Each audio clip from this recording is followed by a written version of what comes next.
Now, Executive Suites with WPRI.com reporter Ted Nesi. Welcome to Executive Suite. I'm Ted Nesi, always glad to have you with us. Later on in the show, we're having a manufacturing day here, and later on in the show, we're going to be talking to a new furniture-making startup that has a base here in Rhode Island, also does some stuff in Massachusetts, some young guys, students, alums who are doing a really interesting model. Some people say it's a better way to do IKEA, so anyone who's been sitting there putting all that stuff together hour after hour might be interested in that. But first, I'm very pleased to be joined by Peter King. He is the president and CEO of WaterRower. Now, you may not have heard of WaterRower, the company, though some of you I'm sure have, but you've probably seen their machines, the exercise machines they make, we're going to talk about, because they're on House of Cards. They're the ones the main character uses and goes crazy with, which we're going to talk about what that's been like. But Peter, thank you for being here. You're welcome. You're welcome. So let's start off. I tipped it off a little bit there, but tell us about WaterRower, what you do there, and what's unique about the company. WaterRower makes a variety, a range of rowing machines are a principal item.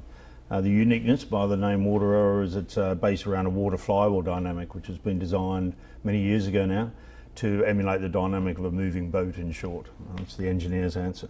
But yeah, so we've iterated the product range. We've probably got 30 or 40 different models in that model range, but they all do the same thing principally. Targeted from budgeted big box dealers up to gyms and up to high-end, made in the House of Cards models made in American black walnut, for example. And so there are a lot of companies making exercise equipment. Apart from the fact you're now in a popular TV show, what do you think was particularly unique about your machines that made them catch on? Because they were catching on, I know, even before that show was on, right? Yeah, absolutely. Yeah, we've grown and grown and grown. I mean, when I first took over the US side of the business in '98, we had 1.5 employees, a manager and half a production employee. Now we have 180, I think it was 186 was the count this week, so it's grown enormously. And the production's gone from a couple of hundred a year to several hundred a day, 300 a day we did this week. So, but the uniqueness is, probably the most observable uniqueness is the furniture effect of the machine. We use all our S4 models, our primary model is all done in a variety of hardwoods. So typically used in the home market, and I guess it's become really fitness furniture, and that's probably the unique selling point that we've had. But from that, we've been able to go down market into cheaper model products because of the value of the water flywheel mechanism, and then up market into the gyms as well. Now, is there a larger trend going on here? Has rowing taken off more as a form of exercise? I mean, rowing, if you look at rowing, I mean, there's rowing machines on the Titanic. You probably shouldn't quote me on that. But I remember going into the Biltmore Mansion down in North Carolina, George Vanderbilt's home, in circa 1897, and there was rowing machines in the gym. So rowing machines have been around for a long, long time, longer than you or I.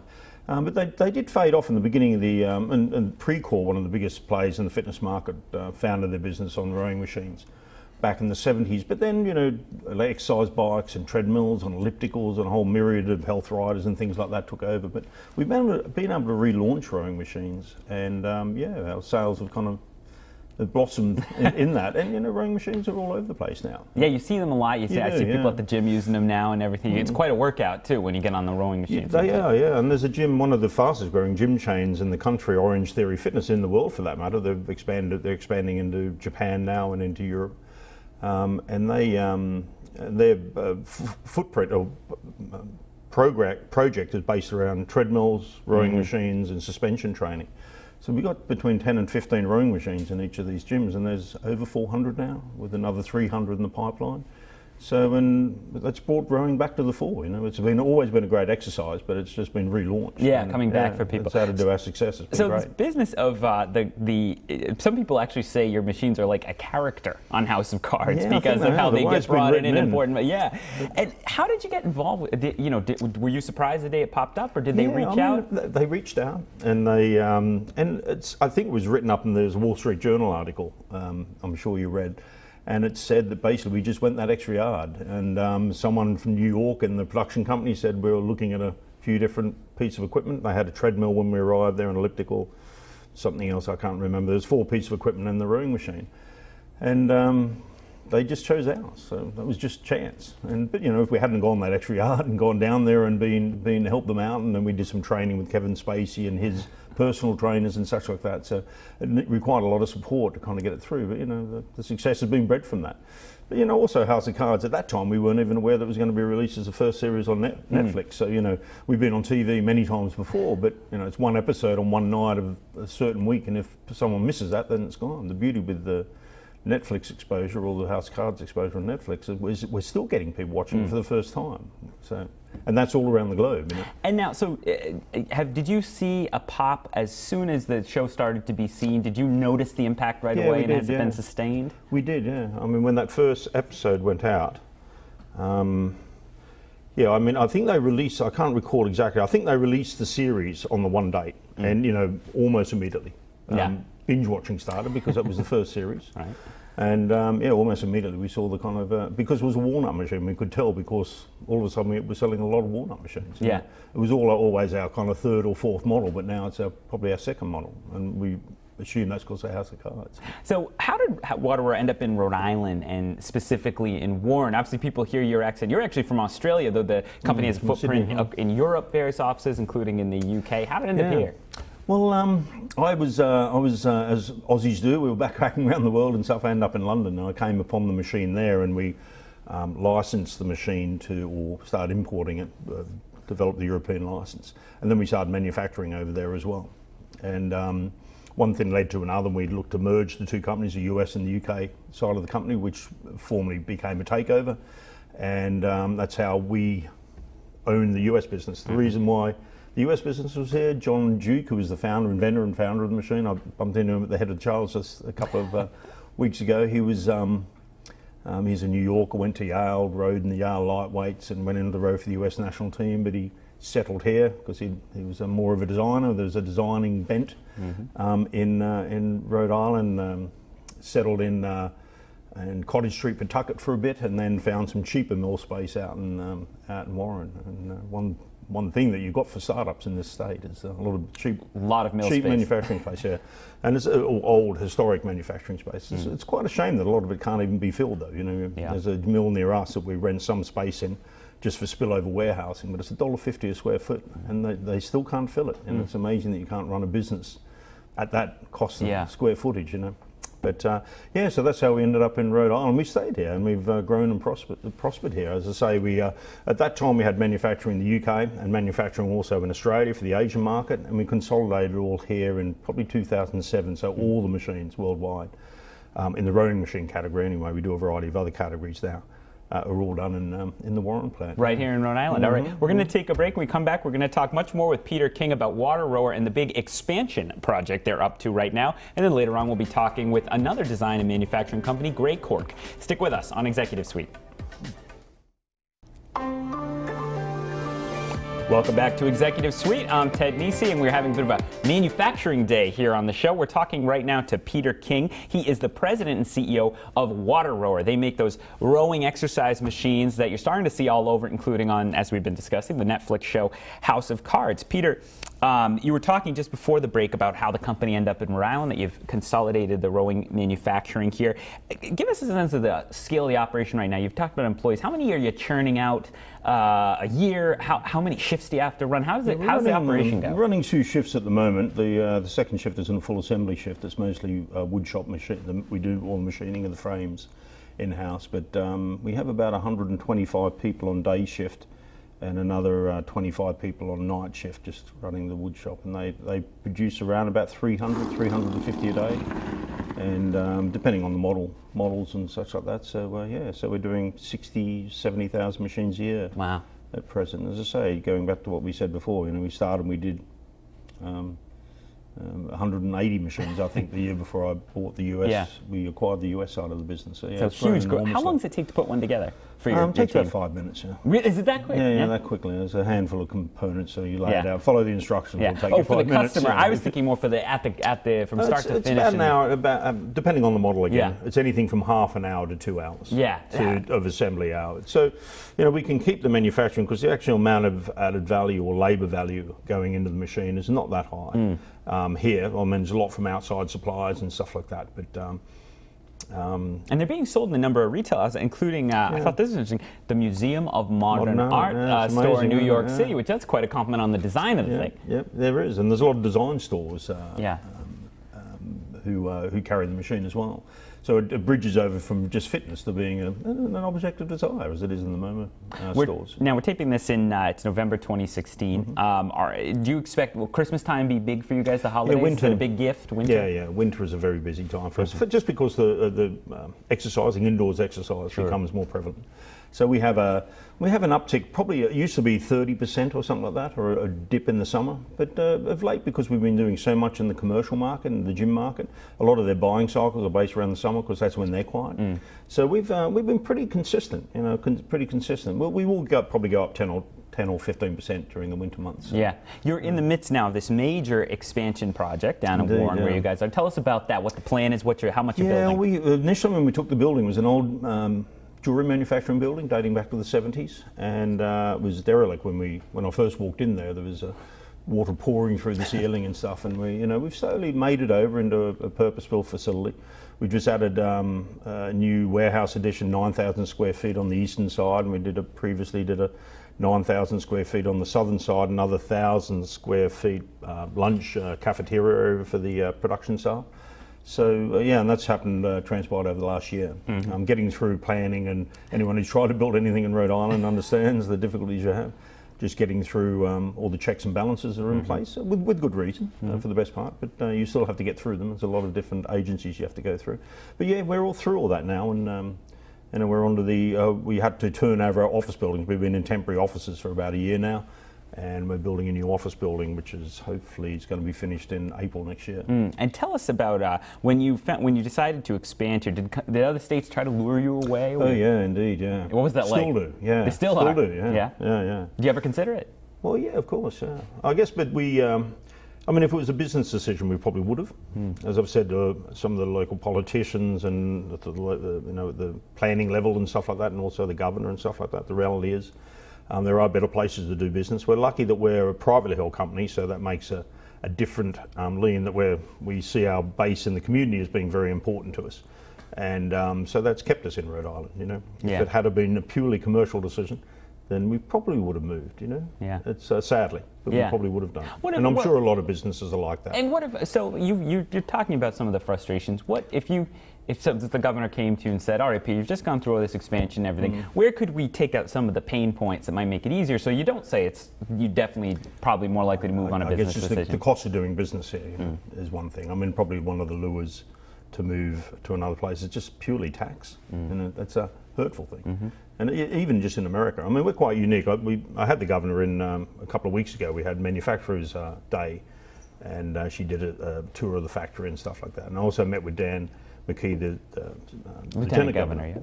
A few days after that, we were just speaking about manufacturing with a group that I'm on, which is a East Bay Manufacturers Board, which interestingly, again, are all family-owned businesses, usually multi-generational, and they've got more reason because of that tenure in the area to stay there than they have to move for fiscal reasons, and that keeps them there. But you've got to decide what sort of businesses you want in this. If you want small businesses, if you say that they're going to be Dan's family businesses, an oil business and a gym, for example, they're very, very local and but they're not necessarily wealth generators. I think the importance about your next guests and our businesses is that they're going to be bringing wealth into Rhode Island. And that's exports, effectively, yeah. Yeah, and that can be from other regions. I mean, the people that we sat down with Dan the other day, were all 99% of us, our businesses are outside of Rhode Island. So it's a good thing. It brings wealth into Rhode Island from other states and across the country. In our case, we're over 50% export now. So what we're doing here is bringing the wealth in from. We're exporting. One of our biggest markets now is China. Germany is a huge market for us. UK, where our head office is. Italy, France, and we've got 14 different offices. This morning I've been setting up we're setting up an office in Taiwan at the moment, for example, so expanding in those areas. So what we're building, all those parts we're buying from all around the world and putting into those boxes and then shipping back across around the world, creates wealth, and that falls in Rhode Island, which is importantly, but more importantly to us, Warren as well. All right, well, that is all the time we have for this segment. Peter King, thank you so much for joining me. Don't go away, though, because coming up next, we're going to talk some more about manufacturing with John Humphrey. He is the president, CEO, and co-founder of Greycork. Stick with us on Executive Suite. Welcome to Executive Suite. Welcome back. I'm Ted Nisi, and we're talking now to John Humphrey. John is the president and CEO of Greycork, a furniture company, but with a bit of a twist. And they have a Thayer Street, Providence showroom. John, thanks for being here. Thanks for having me. So let's start off. I'll let you do surely more eloquent explanation than I could have. What exactly you do at Greycork and what's unique about it? Sure. So it's pretty simple. What we're seeing is what I like to call a once-in-a-generation shift in terms of the composition of the buyer base of furniture in the U.S. So whereas baby boomers used to be the majority of the buyers, now we're seeing these millennials, and they grew up with things like their cell phones, and they grew up shopping on the internet. So in short, we want to be the furniture company that they buy from. Mm-hmm. And they have different needs. They live in cities more often. They're renting their homes, they're moving around, they're very transient. They have less money. They have less money, that's for sure. And we're trying to design furniture for them around those needs. And that's, in short, what we do at Greycork. So you've pitched it, and a number of people have written you guys up as that inevitable IKEA comparison, mm-hmm. the getting the furniture in the kind of the flat box people have done. We've all done it, especially when we were younger. Mm-hmm. And it can be very challenging and time-consuming to put that together. Talk a little about how you tried to iterate on that model of furniture and how you've tried to change it. Yeah, well, the thesis is, I think that's where the opportunity is in the market, is to try and go head-to-head with IKEA. I think if you go farther up market and want to compete with West Elm, Crate & Barrel, Restoration Hardware, I think those customers are fully served, and we quite honestly don't want to compete with them. So if you're going to compete with IKEA and you're going to try and take these digitally native millennial customers away from them, they have these specific needs, like I was alluding to earlier. They need to get their furniture delivered to them. They like buying things online. It needs to show up at their door. They need to be able to assemble it quickly. And when they move, they need to be able to take it apart, bring it to their next house without losing the integrity of the furniture itself. So we've sort of just used that as a constraint as a part of our design process. And so IKEA would say, well, we already do that, so there's no room for you, John. What do you say to that? I would say that we are trying to advance and further what they've done and do it in a better way. We're also kind of online first, where they're creeping into online more and more now. And I would say probably what it's going to come down to is, can you create a brand that is going to resonate with this type of customer? Yeah. And that's a big part of our strategy. And we have a wide shot here in front of us. You see, it looks like I bought more executive suite furniture. Wish we had the budget for more furniture here, but we're looking at it's a bench, right? And tell us a little about it. So this bench is from our Brooks collection, which we released in late 2014. The top there is solid oak. Underneath, there's a mechanism that we designed that's all custom, and it's stainless steel so that the legs on that bench actually collapse right up. Oh, okay. This is a line that we developed in 2014. We've since moved on to a broader living room line where we sell a couch, a chaise, coffee table, side table, and a bookshelf. So this is a little bit of a legacy piece, but this is where we started. Now, people will be curious. You're from Massachusetts, I believe. Rhode You're from Rhode Island. Yeah. Excuse me. Your family has a business in Massachusetts. Right. That's right. Sorry about that. So why did you decide in Providence? I think there's also some RISD connections in here. It's an interesting story. Yeah. So, like you mentioned, I'm from Rhode Island. The family business is a millwork manufacturer based in Somerset. And we have roots in the lumber business that go back even further than that. So you grew up with this? Yeah, I grew up around this type of stuff. When I was starting the business, I was never a furniture designer, right? So it would be crazy for me to try to start a design-driven company without any sort of design expertise. So the first thing I did was networked into Rhode Island School of Design. And I found some designers who had recently graduated, and the three of us got together right at the beginning of 2014 and started the company. And were you always, you know, your family was doing manufacturing, you're in the lumber business, you always knew you'd try to do something related to that, or does it surprise you that you've ended up in the family business in a way? Yeah, it definitely was not a straight path. Yeah. I took a turn and I went down the finance route for a little while.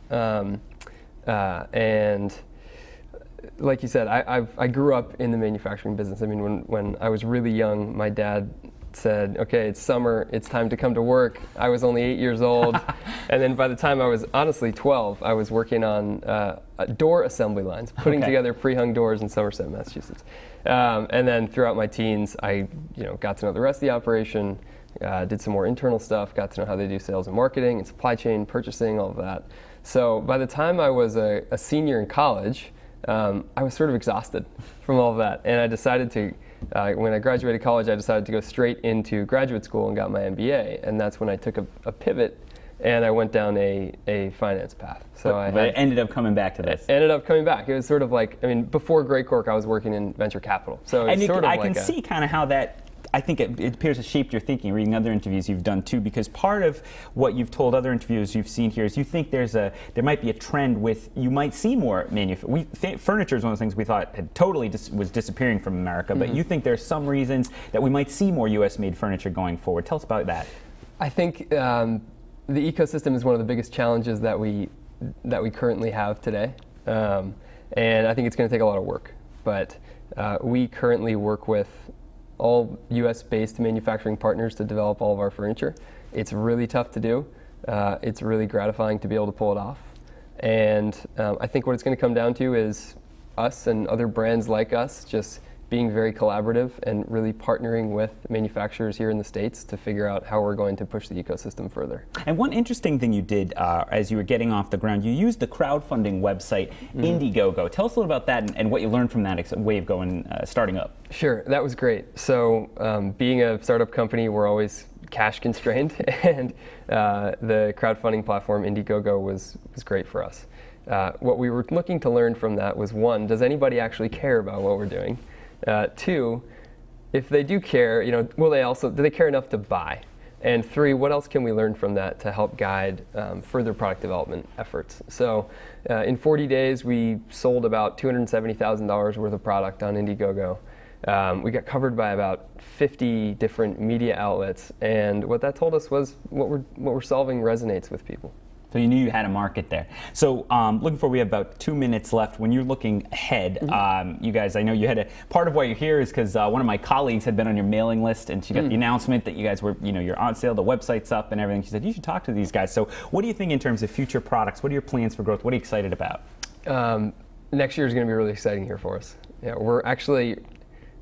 we're going to iterate, and we're going to stay in the living room, and we're going to come out with, we like to say we have a sofa today, we're going to come out with a couch in 2017. Nice.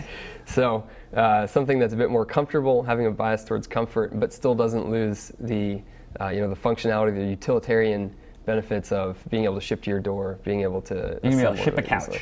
Yeah. You think you can do it? I think we got it. Yeah. Really? Have you sat on it yet? Not yet. But we still have about, we're thinking late spring, early summer for the release. So. And do you ever see yourself opening a lot of stores? You have a showroom on Thayer Street right now in Providence, but do you see yourself eventually having a big footprint, or do you think, you're talking about the online thing, is it to stay mostly purely online, do you think? I think opening stores is TBD. If we do, we will be very methodical in how we invest in storefront. And right now, it's just tough to say. Yeah. I think, we see a lot of demand from New York City and Los Angeles, and of course we're here in Providence, so it's a little bit difficult to have our one store be here and not in one of those other markets. But so we'll keep an eye and see what you decide to do. All right, John Humphrey, President and CEO of Greycork, thank you so much for joining me, and thank you for watching. If you missed the first half of the show we had on WaterRower, you can catch it all on WPRI.com. See you next week.